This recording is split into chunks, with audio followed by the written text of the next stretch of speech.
Career Uprising. I'm your host and professional career coach, Lorraine Rise. Join me as I guide you through an amazing journey of self-discovery and empowerment. If you are looking for work, changing careers, or stuck in a toxic job, then this is the show for you.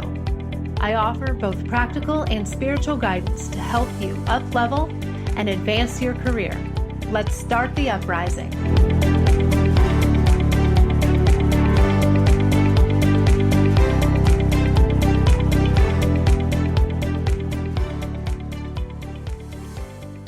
Hey everyone, you are listening to episode 71, Working Remote and Flexible Schedules. What is up, my guys, my friends? How is everyone doing? I haven't done a solo episode in a month or two. We've been doing some interviews and things like that, so it's just me again. I'm excited to get back into that. I love doing teaching and solo episodes for you guys. And I've got a topic today that we have not tackled at all yet. So I'm really excited. And before we get started, I do want to have you do me a favor. If I could ask a favor of you, take a moment now, pause the show if you need to, and hit subscribe on iTunes. Subscribing to the show is a great way to make sure that you never miss out. You're alerted whenever a new episode comes out, and it just helps the show to be found as well. So I would really appreciate that. And if you want to pay it forward even more, you can write a review. I read every one and I appreciate them so much. And it really, really is a simple, free, easy way to pay it back for benefiting from the show. So I just wanted to ask that of you guys really quick, but it's an exciting time. It's 2020. And when the show actually airs in early February, it's still January now, I'll be days away from a little quick vacation to Turks and Caicos with my husband. I'm so excited. And we're not going to Turks and Caicos for this reason, but coincidentally, we actually just celebrated 13 years of marriage, if you can believe it. We've been together for 20 years, actually, 20 years now in 2020, but 13 years of marriage. So I'm just like, wow, this is just a nice, exciting time. And we're going to get to do some travel and get away for a couple of days. And international travel, especially, I love. It's so exciting. It's something I've never really been able to do in my life up until this point. So I'm so thrilled that my work and my career and life affords me that at this point. And we like taking our daughter out too. We took her on her first international trip last summer, which was so exciting as well. So that is what is going on in my world. But I won't bore you with all of that. What I want to talk to you about today, this is a question that I do get from clients and prospects from time to time is, how can I find a job working remote? It seems like that's where the working world is going these days. Definitely the corporate landscape has changed a lot, and it continues to change from working remote to the gig economy and freelance, which I do both of those. Honestly, I embody both the gig economy and working remote virtually 100%. So this is something that I know, and this is something that I've lived in. I will tell you too, the ability to work remote and also just set my own schedule and have a lot of freedom is something that was huge for me. Maybe even the defining factor in me becoming an entrepreneur. Not that you have to go that route, but for me, this was such a non-negotiable thing that I had to build my career around it. So the workplace today, though, is global, it's flexible, it's exciting, but certainly it brings challenges and things that we have to adapt to as well. But overall, I think it's amazing. I think the benefits of it, of being able to work remote, are awesome. No longer do you only have to look for talent locally. Maybe the best talent isn't local in your town that your company is in. So there's a lot of benefits to companies to branch out as well. But is it right for you? Because it's not right for everyone. And how can you find a job working from home? So that is what we're going to tackle on today. There's probably a lot of different angles of this issue that we could explore, but we're going to focus on, is it right for you? and what's a step or two that you can take to go about obtaining one, or perhaps transferring your current role to one where you can work from home more often if that offers you the kind of flexibility that you want in your career. So I will tell you, as somebody who's been working from home for, I guess, going on 4 years now. Yeah, I guess it was middle of the year 2016 when I was full-time in my business and kind of let go of the working world for official. So I've been working on my own and here in my home for about 3.5 years now. And I will say it's amazing. It's as amazing as it sounds for me. And that's because I've known for a long time, I've known it about myself that I'm well cut out for it. I'm highly disciplined and self-motivated. And as I was saying a minute ago, having independence and dominion over when and where and how much I work was non-negotiable for me. It's not that critical for everyone. And for me, it wasn't just about, oh, I want to work from my home office, although I did. I also wanted autonomy over how much and what work and when and all that. So that's why I chose to be an entrepreneur. But if you're really just looking for flexibility and not commuting, maybe you have a really long commute, or you've got childcare obligations where you need to be home because your kid gets off the bus. So I can relate to that as well. So there's a lot of other reasons why maybe staying in the regular working world is fine, but you just need some more flexibility and you need to ditch that commute. So that's really what we're going to talk about today. You don't have to take it to the extreme that I did in my career. I'm pretty much have a history of taking a normal, rational idea and just like driving it off a cliff and taking it to an extreme. And it's been a good thing for the most part. But you don't necessarily have to become an entrepreneur. You can, depending on what you do, you can probably work from home right now in your career.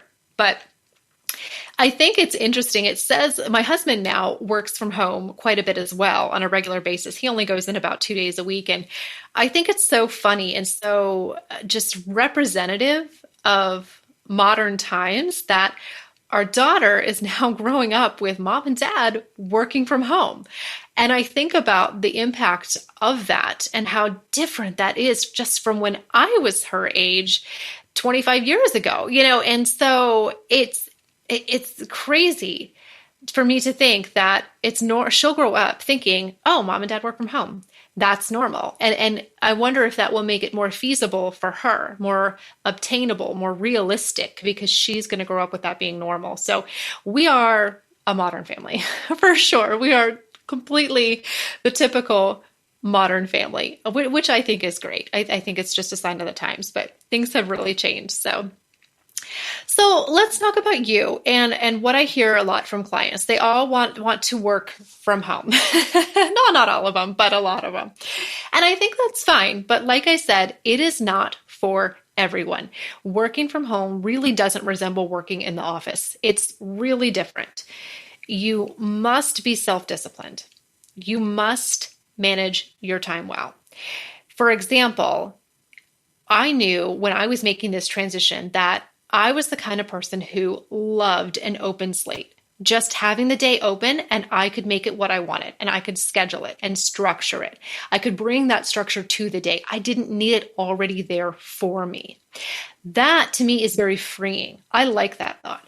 But to some people, having just an open day and nobody watching over you and you have to schedule and structure everything could be overwhelming. That actually could be a bad thing. So I want you to envision that for a minute and ask yourself how that thought makes you feel.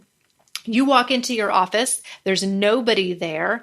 You are just managing yourself, doing what you need to do with nobody really checking in on you and also nobody to talk to all day. I want you to really think deeply about how that would make you feel and ask yourself, does that sound exciting and good? Or does that sound a little bit lonely or overwhelming or you're not sure, that kind of thing? Because that's what it's going to be like for sure.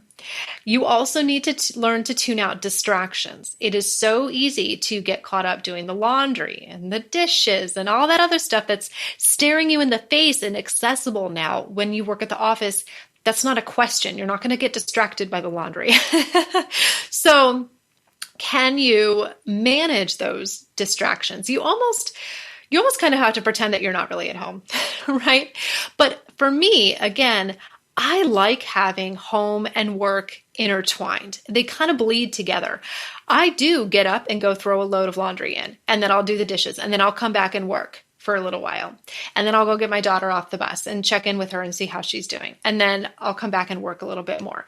That works for me. I like not having my life so compartmentalized and so separated where I'm gone the whole day at work and I'm isolated from the house and things like that. And then I come home in the evening and that's my home time, like work time, home time, totally separated. I didn't like that as much. I liked having it a little bit more fluid and flexible and blended together. And maybe you won't know until you try it, but that's really a question that you want to ask yourself as well. But also, of course, my husband and I spend zero money on gas, hardly, almost zero. And having no commute is huge. And it's not just the gas money, it's the time. Oh my goodness. And here in Northern Virginia, so anyone who's local, you feel me on this with the Northern Virginia and DC traffic. We have one of the worst commutes in the entire country. It's really, really bad. So, most people have an hour plus commute. So to get that time back in your life is every bit as amazing as it sounds. So that was a big motivator for me, was I can be more productive. I'm wasting my life sitting in a car.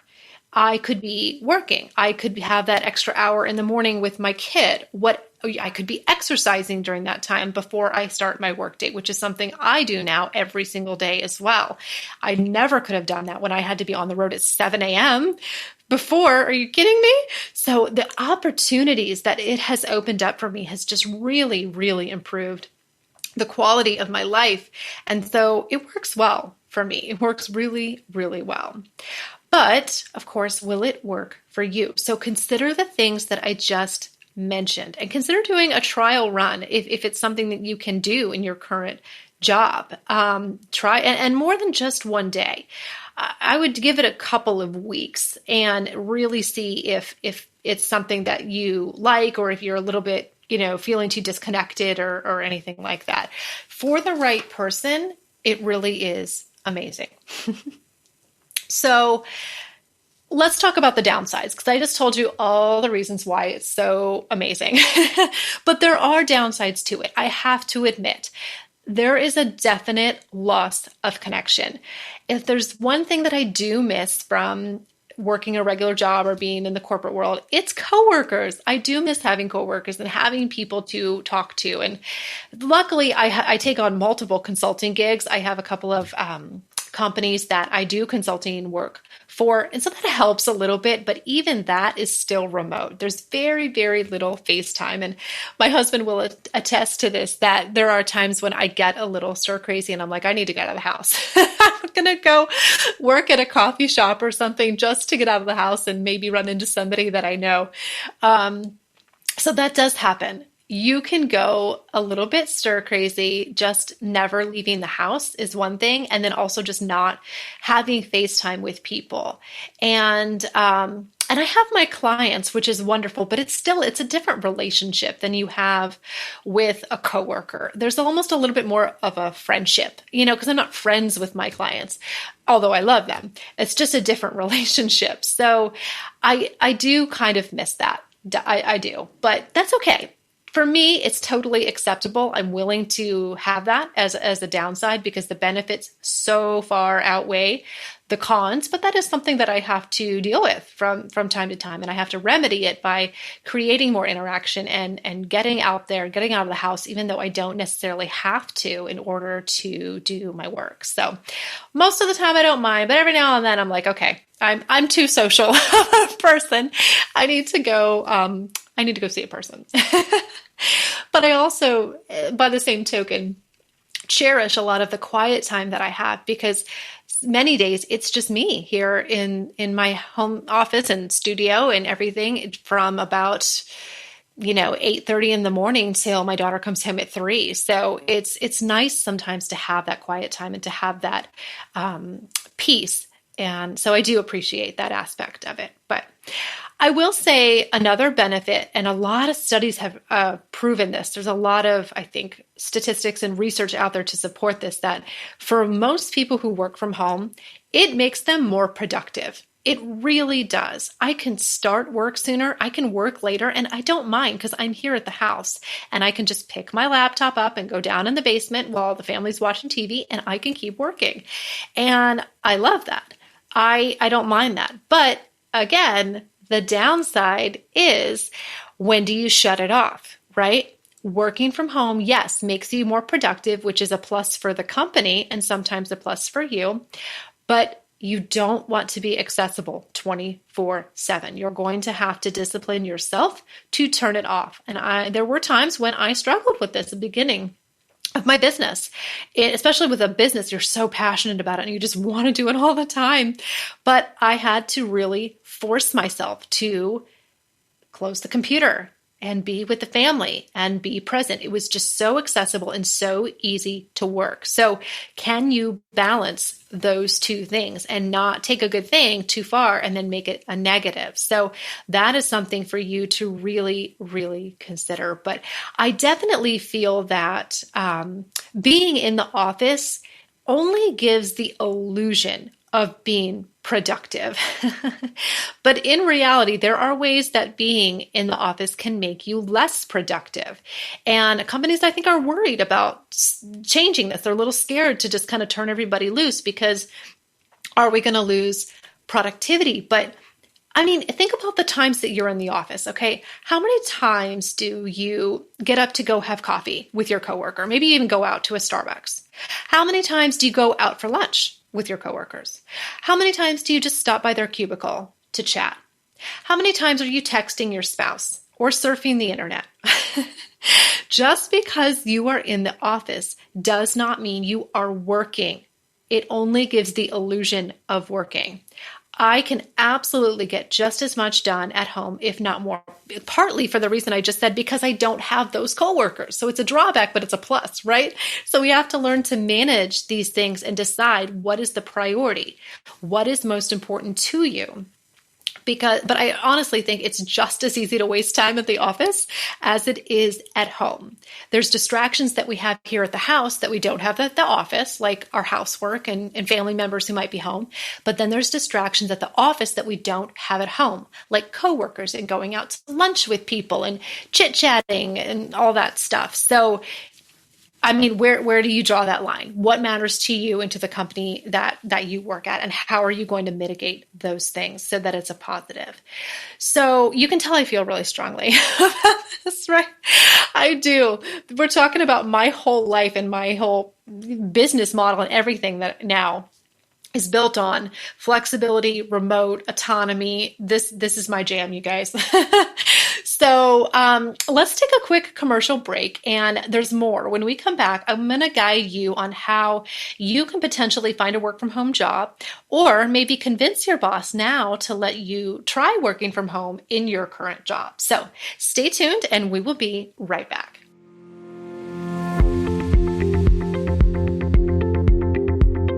Everyone, while the show takes a quick break, I want to tell you about 2 ways that you can get help in your career for free.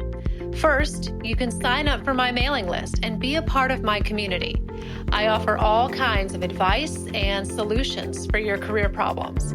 I also have a free guide that I created just for you called Strategies for Interview Success, and you'll get it instantly in your inbox as soon as you sign up.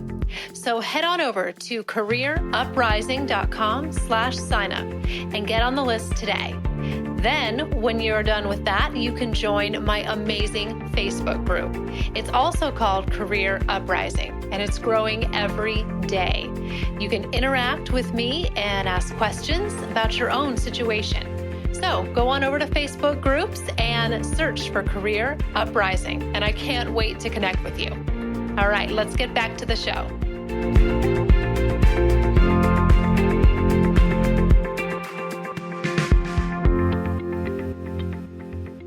All right, we are back, guys. So, what can you do if you want to work from home, but your job isn't currently set up that way? And maybe you like your job. Maybe you don't want to go get a new one.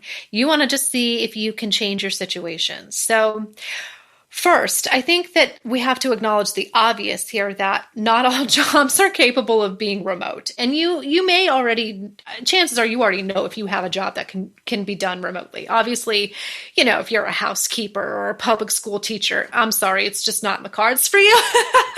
There's just some jobs that will never be that way, right? But you already know that. We don't have to go through the list of what can and can't be. Most jobs in the corporate world, I would say, can be done remote.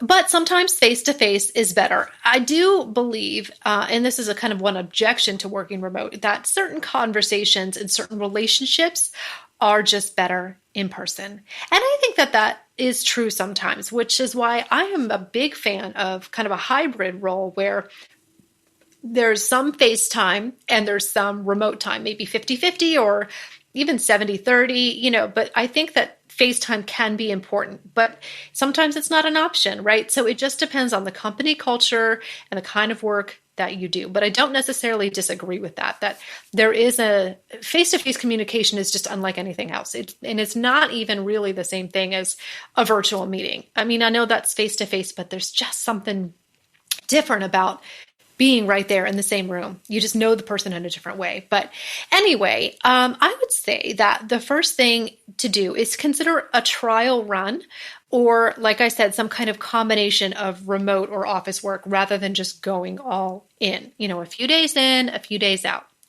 It doesn't need to be just I'm just going to work remote from now on. I don't even think that's a good idea, especially if you don't have a lot of experience with it yet. I think a good starting point might be 2 days at home, 3 days in the office, but you can even start with 1 day. And sometimes for people who have a long commute, even that 1 day just to take a break from driving can be enough to kind of lighten things up a little bit, lighten your load. But make sure too that you have a good reason for wanting to make this change when you approach your boss, and be clear on what those reasons are. And just because you want to isn't enough, right? It's going to need to benefit the employer too. So think about what are the reasons that they might care about, and what reasons might they be able to get on board with for doing this, because it's not just about you. You're basically in a relationship, right? So just like when you're in a romantic or personal relationship, you have to make things work for both people, right? Well, your employment relationship's the same thing. So think about your employer and make the pitch to them about how this could be beneficial for them as well and for the work that you do. For example, if you have a 2-hour commute to get somewhere, working from home could absolutely start your workday sooner. And maybe you'd be able to get on to early morning meetings that you always had to take in your car before. I think that is absolutely a legitimate reason a case to make to them. I think that's very fair. Or sometimes you just have certain family obligations that you need to meet. So maybe you have a kid that you need to get off the bus in the afternoon and there's no other childcare arrangement. Or maybe you have a family member that you are the caregiver for. And so you need to have a little bit of a flexible relationship working schedule for that.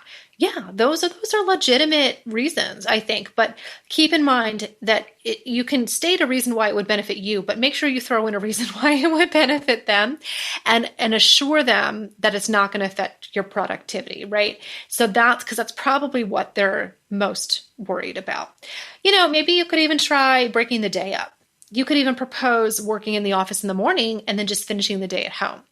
That might be enough. For example, if you've got somebody you've got to get home to in the afternoon, maybe you can go in the morning if you're close enough to do that. So get creative and think outside the box here about how you could make this situation work for both parties. But ultimately, your supervisor wants to be assured that you don't want to do this just for the heck of it or just to get away from having to see them every day, right? So there needs to be, the business still needs to be supported. So a couple of basic considerations then before you approach your boss on this. Number one, make sure the work that you do can be done remotely. That's important. Is there confidential information that you would have to get access to that maybe they won't let you access at home? Go through all your tasks for the day or the week, everything that you do, make sure that you would have access to all of that during the day and that you wouldn't be compromising anything by getting into it at home. So I think that's number one. Number two, consider your company's policies and practices. Do other people work remote? Do they have a written policy around it? Educate yourself on that first before you have the conversation. You don't want to go into the conversation not even knowing what the company's stance is on that, or not knowing what other people do and what would then be reasonable for you to ask for. So make sure that you are informed of that first. And then number three, I would say propose a trial run, right? So say, why don't I start by working the morning and then finishing the day at home, or just doing one day a week? Start small and work your way up to it. I think that they will be more willing if they see that you're willing to compromise. And then number four, as I already stated, make sure there's at least one good benefit in there for the employee or for the employer. State a reason why you think this will actually improve your performance in some way. Okay. Again, they'll be more willing to comply if you are considering them and not just your own personal preferences. Okay. And then I would say too, if you're not in a job right now that can be done remotely, but you want to find one, here's 2 quick tips that might help to get you started. There are websites out there that focus on remote jobs. And I know flexjobs.com is one.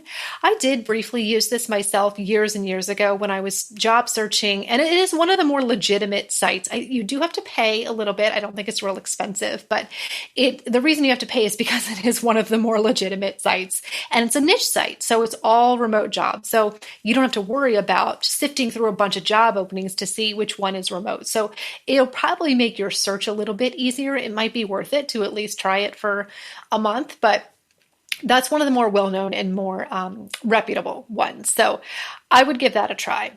But if you are looking for jobs on job boards like LinkedIn and Indeed, try putting the word remote in as the location. I've done this quite a bit for my husband because a lot of his work, like I said, can be done remote, and he has job searched recently. So I've helped him with this, and that is very effective. Put remote in for the location, or you can try putting the word remote in as one of the job title keywords in there, and that will greatly increase the amount of remote jobs that come up. I find it to be, on Indeed at least, to be pretty much 100% effective. I really don't get a lot of jobs that are not remote when I do that. So that should help you. There you have it, my friends. I hope this quick message helps you to achieve some better work-life balance, whether you need a flexible schedule, working from home, whatever it is. I hope these tips will help you to find that either externally or within your own company. But definitely enjoy technology and the capabilities that we have now in the modern workplace. I know I do. All right. And you can find me at careeruprising.com. Join my email list, stay in touch with me, and I hope you have a beautiful day.